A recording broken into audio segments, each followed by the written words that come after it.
Ranking the most popular workouts for your 30s and 40s. Yoga. So I think yoga is a two-pronged approach. So if yoga is something you're doing like auxiliary 1 to 2 days a week for mobility and injury prevention on top of a structured strength training program, I'm going to give it a solid A. I think it's amazing. You should definitely do that. But if you're only doing yoga and that's all you're doing, I give it almost a C or a D because you're really missing out on the cardiovascular components and muscle building from strength training and some of the metabolism benefits as well from a more structured strength training program. Okay, what about CrossFit? I think it comes from a good place, but I'm going to give it a D. I just think some of the higher intensity compound lifts that they do with complete beginners and some of the, jumping, box jumps, etc., just really leads to a lot of injuries when you're in your 30s, 40s and beyond. Don't think it's sustainable. I've actually had several clients come to me like, hey, I actually fractured my back doing blah, blah, blah in CrossFit. So I'm not the biggest fan of it. I know some people love it, nothing against it. I love all working out, but for me personally, if you're, 40 plus, I'd give it a D. What about running? Oh, running. Speaking from experience, I'm going to give it an F. I love running. I've done over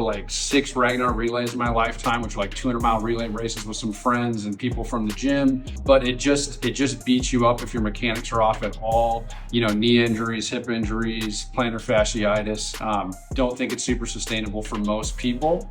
If you have great form, you were a college runner, cross-country runner, that might be a little bit different. But for the average person, just try to go pick up working out that are, deconditioned and stuff. You're just asking for problems. Strength training. Strength training, 100% S. This is our top one. This is what we do here at E-Town Fitness. Structured strength training not only has cardiovascular benefits, helps you build more lean muscle, which naturally raises your metabolism, is something you can maintain for decades into your 70s and beyond. We have some 80-year-olds that have done strength training with us. So definitely my top exercise kind of program that I would suggest. What about walking? Walking. So I think walking done the right way is a B to an A. If you upgrade that to rucking, where you're doing a little bit of weighted, backpack or something, or you're carrying a kid on your back and you do that, great form of exercise, very low injury, great cardiovascular benefits. And I think it's a great kind of thing to tie into a strength training program with maybe a day of yoga. Okay, what about Peloton/cycling? I'm going to give it a solid B. I think it's a great leg workout for sure. Anybody that's done a hard Peloton hill climb or hit, you definitely work your legs, build some muscle in the process. Obviously, it's great for your cardiovascular benefit.